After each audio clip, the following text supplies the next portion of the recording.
Hello everyone, my name's Ashley, and life took a tough turn when I was just 10. My dad had been sick for a while, but I didn't really understand what was going on until he was gone for good. One day he was there, and the next day there was just an empty seat at the dinner table.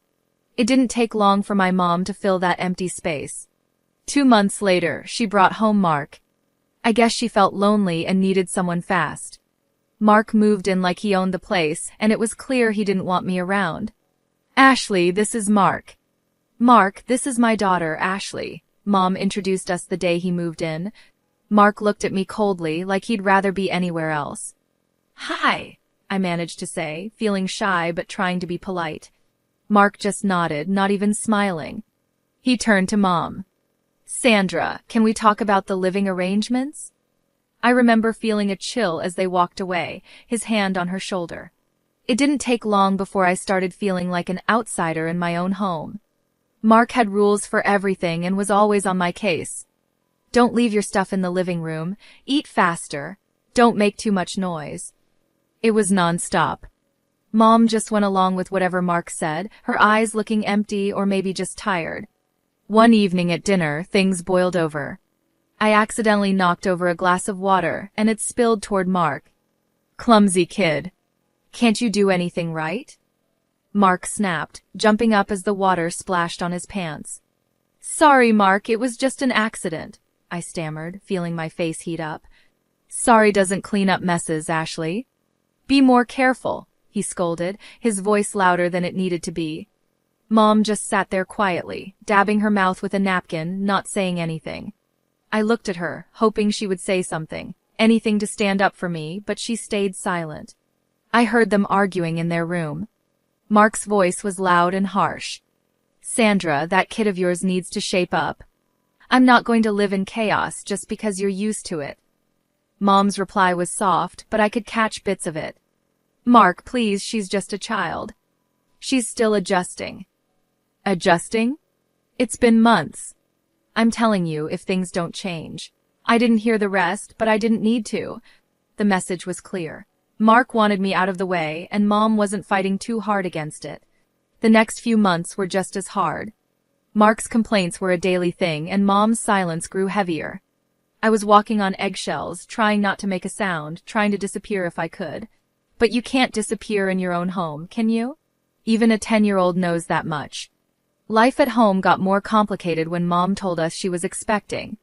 Mark already had a hard time tolerating me, and the news didn't exactly make him happy. He was silent for a long minute before he spoke, and when he did, his words were cold. Well, that's just great, Sandra. Just what we needed, he said, his tone dripping with sarcasm. Mom managed to smile, but it was a weak one. It's a blessing, Mark. You'll see, a fresh start for us. I felt a mix of excitement and dread. A little brother or sister seemed like a dream, someone new to connect with, but with Mark's mood swings, I wasn't so sure. The months flew by, and the baby finally arrived. It was a girl, and they named her Amanda. I was thrilled. She was so tiny, and when I first saw her, all wrapped up in her pink blanket, my heart melted. I thought having Amanda around might make things better, maybe even make Mark soften up a bit. Holding Amanda felt magical. She was so small, her tiny fingers grasping at nothing. Hey there, Amanda. I'm your big sister, Ashley. I'm going to take good care of you, I whispered, silently promising to be there for her no matter what. But the magic didn't last. Bringing Amanda home changed things again. Mark became fussier than ever, especially about money. One night, about a week after Amanda came home, I overheard him talking to Mom in the kitchen. His voice was harsh, louder than it needed to be. More expenses, Sandra, diapers, formula, who knows what else. And what about Ashley? She's not even mine, and I'm paying for her too. Mom's voice was a quiet murmur. Mark, please, she's just a child. We can manage. Things will settle down. It's not just about managing, Sandra. It's about priorities. We need to think about our family now, our real family. I knew what that meant. I wasn't real family. The sting of those words hit me hard. I slid down the wall by my door, hugging my knees, trying not to cry. The final straw came when Mark sat us down in the living room one evening, his face serious, and he avoided looking at me. "Sandra, we need to think about the future. Ashley's getting older and expenses are piling up. Maybe it's time she went to live with her Aunt Julie." Felt like a punch in the gut, being sent away just like that. Mom finally spoke, looking at me with sad eyes. "Ashley, honey, it might not be so bad. Aunt Julie has a nice house, and you'll be well taken care of." "But Mom, I don't want to go. I want to stay here with you and Amanda." The room went silent. Mark's next words were cold and final. "It's decided then. I'll call Julie in the morning." Moving in with Aunt Julie was like stepping into a different world. Her house was big, clean, and always silent, too silent for comfort. The first day I arrived, she laid down her rules like we were negotiating a peace treaty after a long war. "You'll follow my rules under my roof, Ashley. No nonsense, no mess, no back talk," she declared as she led me through the hall to what would be my room. The room was plain, with bare walls and a single bed in the corner. It felt nothing like home. I nodded, too tired and upset to argue. "Homework right after school, chores before dinner, and lights out by 8. I won't tolerate any laziness or sloppiness, you hear?" Aunt Julie continued, her voice firm. "Yes, Aunt Julie," I whispered. "Speak up when you're spoken to." "I don't want any mumbling here," she snapped. I quickly corrected my tone. "Yes, Aunt Julie, I understand." The days that followed blended into each other, each as strict and unforgiving as the last.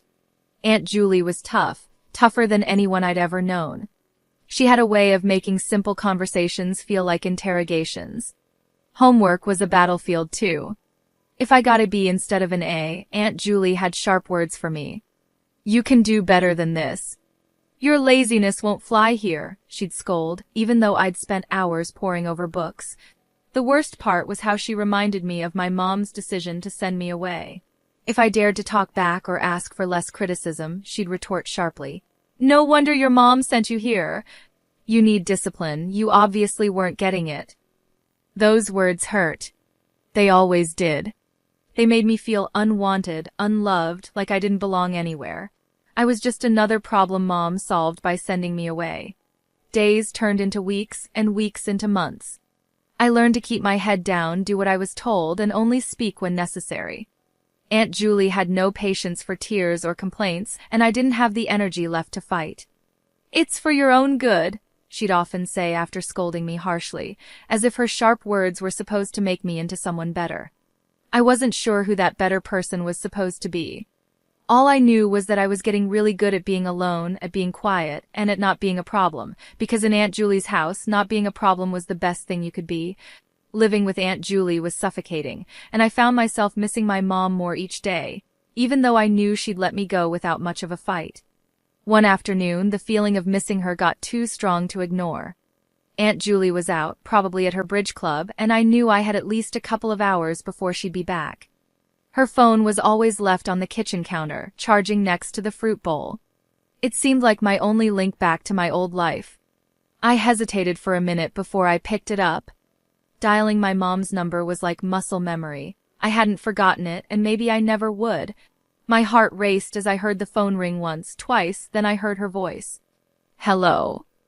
"Mom, it's me, Ashley." There was a pause, a breath maybe, then, "Ashley, why are you calling?" I swallowed hard, my throat tight. "I just wanted to hear your voice." Another pause, longer this time, then she spoke, cold and hard. "You shouldn't have called." "But Mom." "Ashley, listen to me. You need to stop this. I can't have you calling me." "But why?" "I miss you, Mom. I miss home. When can I come back?" Her voice was flat, emotionless, like she was discussing the weather. "You can't. That's done. Don't call here anymore." I couldn't believe what I was hearing. "Mom, please just don't marry him. There's nothing here for you." "Goodbye," she said, and then she hung up. The line went dead. The silence in the kitchen was overwhelming. I felt my hands shake as I put the phone back on the charger. The finality in her voice broke something in me. She didn't want me. She really didn't want me anymore. Tears blurred my vision as I stumbled to my room. I closed the door softly, not wanting to make any noise that might hint at my rebellion. I sat on the floor, my back against my bed, and let myself cry. The room felt smaller than ever, like a box slowly closing in on me. I heard the front door open and close, and Aunt Julie's voice called out, "Ashley, you better have finished your chores." "Yes, Aunt Julie," I called back, quickly wiping my eyes with the back of my hand. I didn't want her to see any signs of weakness. Weakness wasn't allowed here. I went to the kitchen to help with dinner, acting like nothing had happened, but inside I felt different, emptier, more alone. Mom's final words kept playing over and over in my head. That night, Aunt Julie found the call log on her phone. Her face twisted into a scowl as she stormed into my room, her voice a harsh whisper that cut through the quiet. "So you took my phone to call your mother? Thought you'd go behind my back?" I froze, feeling the blood drain from my face. I just wanted to hear her voice. Aunt Julie laughed, a harsh, grating sound. "And what did that get you, huh? She doesn't want you, Ashley. Even you can't deny it now." Her words were like ice, chilling me to the bone. She grabbed my arm, her grip tight and painful. "No more phone. No more pity parties. You're here because she doesn't want you. Remember that." The punishment was severe. More chores, stricter rules, and the cold shoulder from Aunt Julie, who made sure I felt just how unwanted I was every day after that. Aunt Julie's house had become a prison, each day dragging on heavier than the last. It was clear I was nothing but a burden to her, a nuisance she put up with only because she had to. But even that thin thread of obligation snapped one chilly morning, a year into my stay. "You're packing your bags today, Ashley," Aunt Julie announced over breakfast, her voice stern and final. I stared at her, my spoon halfway to my mouth. "What? Why?" "Your mother stopped sending money." "No money, no reason to keep you here," she replied bluntly, sipping her coffee as if we were discussing something as trivial as the weather. I felt a cold dread settle in my stomach. "So what happens to me now?" She shrugged, a cold, dismissive gesture. "Not my problem. You can go live with your grandmother. If she won't take you, then it's the orphanage." The thought of going to an orphanage terrified me, but the mention of Grandma sparked a tiny flicker of hope. I hadn't seen her since I was little, barely remembered her, but surely she wouldn't turn me away. Packing my bags felt surreal, like it was happening to someone else. I was packing up my life at Aunt Julie's, each item a reminder of the year I'd lost. Aunt Julie drove me to Grandma's house, and the car ride was silent except for the hum of the engine. When we arrived, the house was smaller and cozier than Aunt Julie's big, imposing place. Grandma was waiting at the door, her expression unreadable. "This is Ashley, your granddaughter," Aunt Julie said, not bothering with any pleasantries. "I can't keep her anymore. Sandra stopped paying." Grandma looked me over, her eyes sharp but not unkind. "I see. Come in, Ashley." Aunt Julie didn't stay long.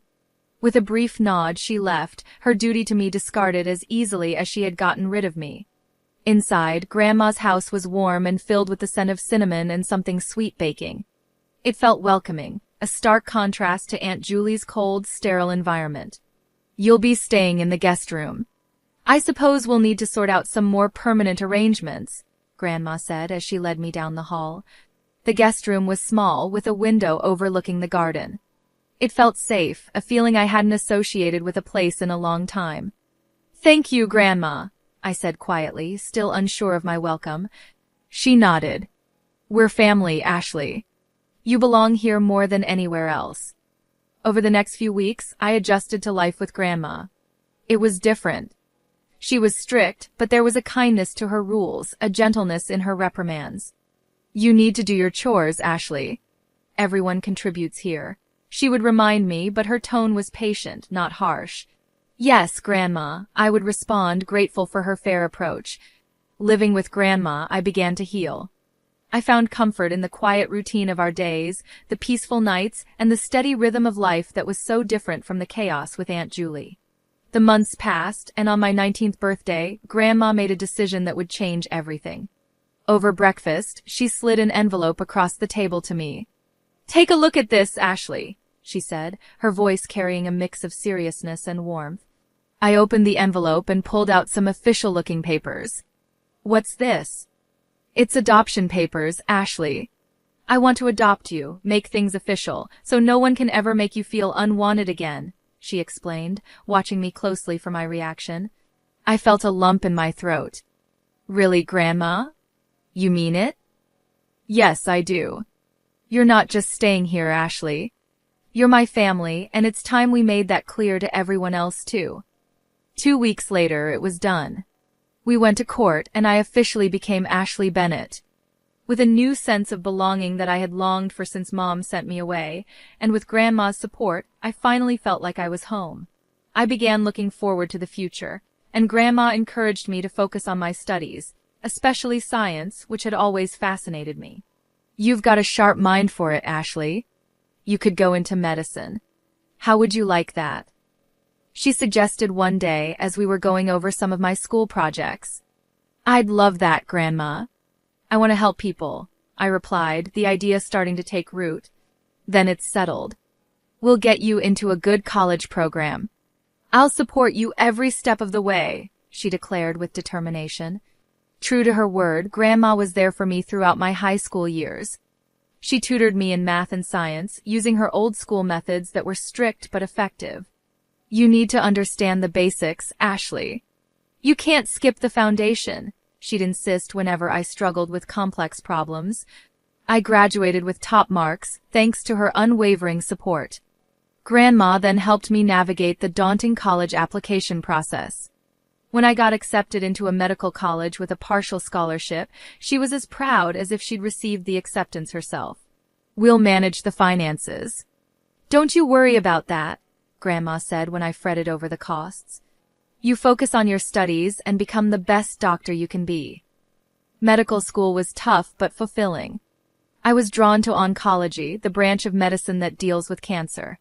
It was hard, both emotionally and intellectually, but it felt right, like I was exactly where I needed to be. I completed my degree, then my internship, and finally my residency, each step a milestone that Grandma celebrated. You're making a real difference, Ashley. I'm so proud of you, she'd say, her eyes shining with pride. By the time I turned 35, I was fully established in my career as an oncologist. My life was busy but fulfilling, filled with long hours at the hospital and the satisfaction of knowing I was making a difference. Through it all, Grandma was my anchor, always there to listen and offer advice on tough days. But life, as it often does, threw another curveball my way. Grandma's health, which had been declining, took a sudden turn for the worse. It was swift and unexpected, the kind of decline that leaves you scrambling to catch your breath. I remember coming home one evening, tired after a particularly tough day at the hospital. Grandma was sitting in her favorite armchair, looking out the window. Her voice was weaker when she called me over. Ashley, come sit with me for a bit, she said, patting the chair next to her. I sat down and took her hand in mine. It felt fragile, like it could break with too much pressure. I'm not going to beat around the bush, she started, her tone serious. The doctors say there's not much time left. We need to talk about practical things. A lump formed in my throat, and my eyes filled with tears. Grandma, please. She squeezed my hand, her grip still strong. No tears now, Ashley. We've got things to sort out. You need to be ready. The next few weeks were a blur of doctor's visits, late nights, and legal paperwork. Grandma wanted to make sure everything was in order for me, that there would be no complications with her estate or her wishes. When the end came, it was peaceful. Grandma passed away in her sleep at home, just as she had wanted. The emptiness left by her passing was overwhelming, and the silence in the house felt too heavy to bear at times. Planning the funeral was hard. I went through her address book, calling relatives and friends. The responses were polite, some even warm, but it became clear that not many would make the effort to come. My heart ached, not just for the loss of Grandma, but for the loneliness of this farewell. The funeral day was quiet, the chapel more empty than full. I stood there, feeling oddly detached as the priest spoke about life, loss, and legacy. It didn't take long after the funeral for the past I thought I had left behind to come knocking at my door. My mother, stepfather, and their daughter, who was now 21 years old, showed up unexpectedly. My mother didn't waste any time. Ashley, you need to share the inheritance your grandmother left you, she demanded, her tone entitled. I stared at them, disbelief mixing with anger. You left me, remember? 21 years ago, you decided I was too much of a burden. My mother's face twisted into a sneer. Ungrateful girl. Now you're a rich doctor with an inheritance. You owe us. I laughed, the sound bitter. Grandma adopted me legally. You mean nothing to me now. The shock on her face was almost comical. My stepfather, ever the bully, leaned in. You're going to regret this, Ashley. As they left, I slammed the door behind them, the click of the lock sounding unusually satisfying. Standing there, my back against the door, I felt a mix of relief and renewed determination. A few days after their visit, I was at work when I got a call from a neighbor. Ashley, it looks like your family's at your house again. They've been bringing in furniture. It looks like they're moving in or something. When I pulled into the driveway, seeing their car parked out front made my stomach turn. I walked in to find my mother, stepfather, and stepsister unpacking boxes in the living room, acting like they owned the place. What are you doing? I demanded, trying to keep my voice steady. My mother turned around, feigning surprise. Oh, Ashley, we're just settling in. After all, this is family property. No, it's not. This is my house, legally left to me by Grandma. You need to leave now. My stepfather stepped forward with a smirk on his face. Make us. We're family, and we deserve a part of this house. I could feel the anger rising inside me. You haven't been family for over 21 years. You can't just come here and claim what's mine. My stepsister, who had been watching from the side, finally spoke up. Come on, Ashley, don't be so heartless. We're just asking for what's fair. Fair. I laughed, the sound sharp and bitter. What's fair about abandoning a child? What's fair about only showing up when you think there's money to be had? They had no answers, just scowls and muttered curses. I'm calling the police, I declared, pulling out my phone. My mother tried to stop me. You'll regret this, Ashley. I've regretted knowing you for years. This is nothing new, I shot back as I dialed 911. The police arrived quickly. I explained the situation, showing them the legal documents proving my ownership of the house and Grandma's will. The officers were firm. You need to leave, one of them told my mother and stepfather. This property doesn't belong to you, and if you don't comply, you'll be moved forcibly. My stepfather glared at me, his anger clear, but there was nothing he could do. This isn't over, Ashley, he threatened as they gathered their things. Oh, but it is, I replied, my tone cold and final. After they were gone, I walked through Grandma's house. Each room was filled with memories, each corner a testament to her love and the life she had built here, a life she had fought to pass on to me. Standing in her favorite spot by the window, I made a promise, not just to her but to myself. I would not let the bitterness of the past tarnish my future. I had fought hard to become who I was, and I would continue to fight to honor legacy.